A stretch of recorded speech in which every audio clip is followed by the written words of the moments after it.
2 video ஒழுங்காக போட்டேன். அதுக்கடுத்து 2 நாள் கேப் விட்டு அடுத்த வீடியோ எப்படா போடுவேன்ட்டு எனக்குள்ளேயே ஒரு கேள்வி கேட்டு செல்ஃப் டவுட்டோட உச்சத்தில் இருக்க நான் இப்போ பேசுகிறேன். நிர்மல்குமார். எப்படியோ இந்த வீடியோவை கரெக்டாக ரெக்கார்ட் பண்ணிடுவேன்னு நான் நம்புகிறேன். ஏன்னா இது எத்தனை கேட்குனே தெரில. ரொம்ப நேரமாக பேசிக்கிட்டு இருக்கேன். சம்டைம்ஸ் என்ன எடுத்து பாஸ் பட்டனுக்கு வந்து ஸ்டாப் பட்டன் அமைக்கிறேன் வேறு. ஸோ ரொம்ப சோதனையாக இருக்குது. எடிட் பண்ணுறது வேறு ரொம்ப கஷ்டம். ஸோ அப்படியே டேரெக்டாக என்ன பேசுகிறோமோ அப்படியே அன்எடிட்டர் வெர்ஷன் தான் எப்பயுமே அப்லோட் பண்ணுறது. ஸோ என் லைஃப்பில் வந்து ஒரு கேள்வி அடிக்கடி என்னை துரத்திட்டே இருக்குது. என்ன கேள்வினா எப்போ வென் ஸ்டார்டிங் ஃப்ரம் ஸ்கூலிங்கில் இப்போது நான் ஜாப்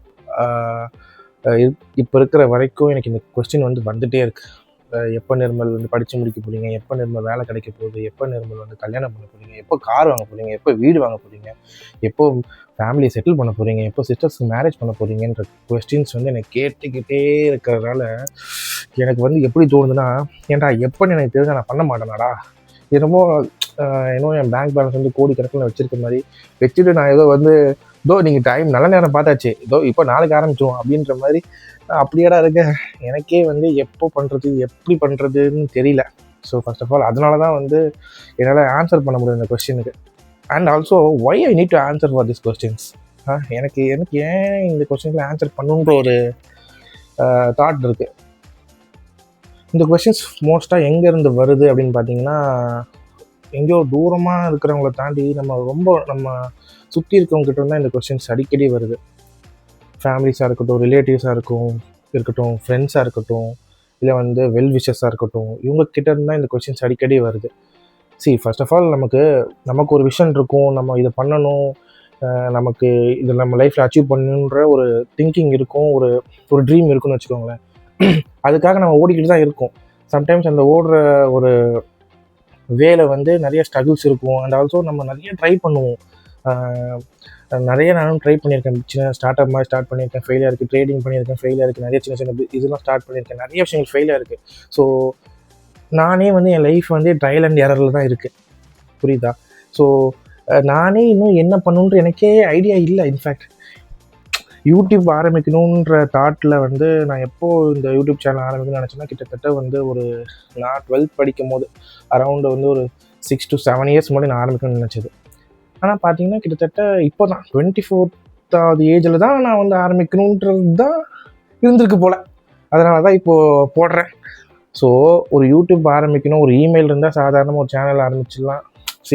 ஃபோன் இருக்குது, ஆரம்பிச்சிடலாம். ஆனால் அப்படி இருந்து அப்படி எல்லா சகல வசதிகளும் இருந்தே 6 வருஷம் 7 வருஷம் இருக்குது ஒரு யூடியூப்பில் ஒரு வீடியோ ரெக்கார்ட் பண்ணி போடுறதுக்கு. அப்படி இருக்கும்போது லைஃப்பில் சில பெரிய விஷயங்கள் பண்ணுறதுக்குலாம் ரொம்ப டைம் ஆகும். உடனே பண்ணுறதுக்கு ஒன்றும் இது வந்து என்னது எடுத்தோம் கவுத்தோம்லாம் பண்ண முடியாது. ஸோ நிறைய விஷயங்கள் எப்போன்ற கேள்விக்கு ஆன்சர் என்ன எனக்கே தெரியாது. எப்போ வேணா இருக்கலாம், எப்போ நடக்கும் எனக்கு தெரியாது. நடந்தால் எல்லாருக்கும் சொல்லி அனுப்புகிறேன் எல்லாத்தையும். இந்த மாதிரி வாங்க, இந்த மாதிரி விஷயம் நடக்க போது வாங்க. கண்டிப்பாக சொல்லாமல் பண்ண போகிறது இல்லை. அப்படியே சொல்லாமல் பண்ணாலும் உங்களுக்கு தெரியாமல் இருக்க போகிறது இல்லை. கண்டிப்பாக உங்கள் எல்லாருக்கும் தெரிஞ்சிருது. எப்படியே தெரில. நான் யோசிச்சேன், நம்ம வீட்டில் சிசிடிவி கேமராவே இல்லையே, அப்புறம் எப்படி மற்றவங்களாம் நம்ம லைஃப்பில் நடக்குதுன்னா எப்படி மற்றவங்களுக்கு தெரியுது அப்படின்னு பார்த்தா நம்ம வாய் தான். ஒன்று என் வாய், இல்லை என்னை சுற்றி இருக்கவங்களோட வாய். சும்மாவே இருக்கிறது கிடையாது, ரொம்ப பிரச்சனை. ஸோ அந்த வாயெல்லாம் என்னோடய வாயையும் என்னோடய வாயை என்னால் கண்ட்ரோல் பண்ண முடியும், மற்றவங்களோட வாயை என்னால் கண்ட்ரோல் பண்ண முடியாது. ஸோ முடிஞ்ச அளவுக்கு இந்த எப்போ அப்படின்ற கொஸ்டின், இது எப்போ பண்ண போகிறீங்க, இது எப்போ நடக்க போகுது, இன்னும் இப்படியே இருந்தீங்கன்னா எப்போ ஜாப் தான் மாற போகிறீங்க, 2 வருஷம் ஆகுது ஒரே கம்பெனியில் இருக்கீங்களா, எப்போ மாற போகிறீங்க, இவ்வளோ சேலரி பத்தாது, இதை வச்சுட்டு என்ன பண்ணுறது, ஐயோ அப்படின்ட்டு எனக்கே ஆல்ரெடி ரொம்ப பயமாக இருக்குது. ஸோ இவங்க என்னை வந்து இன்னும் பயமுறுத்தி எனக்கு வந்து ஐயோ நம்ம ஒருவேளை தோற்றுவோமோ அப்படின்ற ஒரு ஃபியர் வந்து எனக்குள்ளே கொஞ்சம் கொஞ்சமாக டெவலப் ஆகிட்டே இருக்குது. ஸோ அதை ஃபஸ்ட்டு ஸ்டாப் பண்ணணும். இந்த எப்போன்ற கொஸ்டினுக்கு வந்து தெரிஞ்சால் சொல்லி அனுப்புகிறேன், தெரிஞ்சால் சொல்கிறேன். எப்போன்னா எனக்கே தெரியாது. அப்படி தெரிஞ்ச உடனே ஃபஸ்ட்டு உங்கள் எல்லாருக்கும் சொல்கிறேன், இதை தான் பண்ண போகிறேன், இதை தான் பண்ணுறேன் அப்படின்னு எல்லாருக்கும் லைவ் அப்டேட் மாதிரி கொடுத்துட்டு பண்ண ஆரம்பிச்சிடுவோம். ஸோ எது எப்பப்போ நடக்கணுமோ அது அப்பப்போ நடக்கும். தயவு செஞ்சு இது எப்போ அப்பெல்லாம் கேட்காதீங்க. வென்னுன்ற கொஸ்டினே என் லைஃப்பில் வேண்டாம். எனக்கு நடக்கிறது நடக்கட்டும், அதுவாக நடக்கட்டும், அவ்வளோதான். கல்யாணமாக இருக்கட்டும், எனக்கு நிறைய ட்ரீம் இருக்குது, வீடு வாங்கணும், கார் வாங்கணும். ஆனால் அதெல்லாம் நடக்கணும்னா அது நடக்கணும்ல. எப்போன்னு எனக்கு தெரியாது. நான் ஒன்றும் உட்காந்து என்னோட ஓகே இந்த டைம் இது ஒன்றும் ஒரு ஸ்டோரி எழுதுறது கிடையாது. என்னோட ஸ்டோரி வந்து எனக்கு என்னன்னே எனக்கு தெரியாது. ஸோ அதனால் அதுவாக நடக்கிறப்போ நடக்கட்டும். தயவு செஞ்சு அடுத்தவங்களோட லைஃப்பில் என்ன நடக்குது, அவங்க எப்போ இது பண்ண போகிறாங்க, இவங்க குடும்பத்தில் என்ன நடக்குது, அவங்க குடும்பத்தில் நடக்குதுன்ற இந்த கொஸ்டின்ஸே எனக்கு பிடிக்கல, சுத்தமாக பிடிக்கவே இல்லை. இந்த ரிலேட்டிவ்ஸ் ஃபர்ஸ்ட் ஆஃப் ஆல் அவங்களுக்கு தனித்தனி பாத் இருக்குது, அவங்களுக்கு தனித்தனி ட்ரீம் இருக்குது. ஒவ்வொருத்தரும் ஒவ்வொரு இடத்துலேருந்து வந்திருக்காங்க. சில பேர் ஜீரோலேருந்து ஸ்டார்ட் பண்ணியிருப்பாங்க, சில பேர் மைனஸ்லேருந்து ஸ்டார்ட் பண்ணியிருப்பாங்க.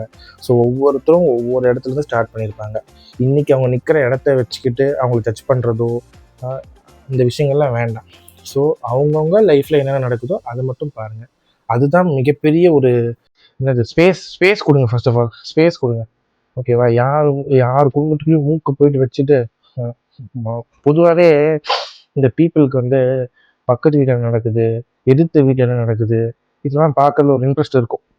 அதனால தான் பிக் பாஸ்ன்ற மாதிரி அந்த ஷோலாம் வந்து நம்ம இந்தியாவில் நல்ல வந்து ஒரு பாப்புலாரிட்டியாக இருக்குது. அதுக்கு காரணமே நமக்கு எப்பயுமே வந்து பீப்புளுக்கு வந்து நம்ம வீட்டில் நடக்கிறத விட அடுத்தவங்க வீட்டில் என்ன நடக்குதுன்றத பார்க்குறத ரொம்ப ஆர்வம் அதிகம். ஸோ அந்த ஆர்வத்தை கொஞ்சம் கட்டுப்படுத்துங்க தயவு செஞ்சு. அட்லீஸ்ட் எங்கள் குடும்பத்துக்குள்ளே இல்லை என் லைஃப்குள்ளே கொண்டு வராதிங்க. எனக்கு சுத்தமாக பிடிக்கவே இல்லை, ஓகேவா? ரிலேட்டிவ்ஸாக மட்டும் இருங்க, ஓகேவா? நாட் ஒன்லி ரிலேட்டிவ்ஸ், எல்லாருக்குமே சொல்கிறேன், பொதுவாகவே சொல்கிறேன். எல்லாருக்கும் அவங்களுக்கு தெரியும் என்ன பண்ணணும், எப்போ பண்ணணுன்றது தெரியும். அதுக்காக தான் அவங்க ஓடிட்டுருக்காங்க, ஓகேவா? ஒவ்வொரு டைம்லேயும் டிஃப்ரெண்ட்டு. ஸோ அதனால் நீங்கள் யாரும் அந்த கொஸ்டினை ரைஸ் பண்ணி அவங்கள ரொம்ப ப்ரெஷர் பண்ணி வேண்டாமே. அவங்களுக்கு தெரியும். அண்ட் செகண்ட்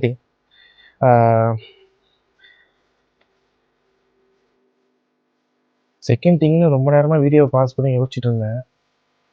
இப்போ எனக்கு திட்டுற மூடும் இல்லை, என்ன சொல்கிறதுன்றதும் தெரியல. ஸோ அதனால் ஒரு வேளை அந்த செகண்ட் திங் ஞாபகம் வந்துச்சு அப்படின்னா நான் அதை இன்னொரு வீடியோவாக கண்டிப்பாக போடுறேன். அது வரைக்கும் பாய். சரி பாய். இருந்தாலும் இந்த வீடியோ 8 நிமிஷம் கூட வரலையே. இந்த ஒரு 8 நிமிஷம் வரைக்கும் நான் எப்படியாச்சும் பேசி ஓட்டிட்டேன் அப்படின்னா இந்த வீடியோ கொஞ்சமாச்சும் வியூஸ் போகணும் நான் நம்புகிறேன். ஸோ 50 வியூஸ் 30 வியூஸ் போயிட்டுருக்கு. அது ஹோப்ஃபுல்லி ஒரு 1000 வியூ, லேக் வியூ அப்படின்னு போய் இதெல்லாம் என் சொந்தக்காரங்களுக்கு ரீச் ஆகி யாரும் என்கிட்ட கேள்வி கேட்குறாங்களோ அவங்களுக்குலாம் ரீச் ஆகும். ஆனால் இந்த வீடியோ இருக்காதுன்ற நம்பிக்கையில் நன்றி, விடை பெறுகிறேன்.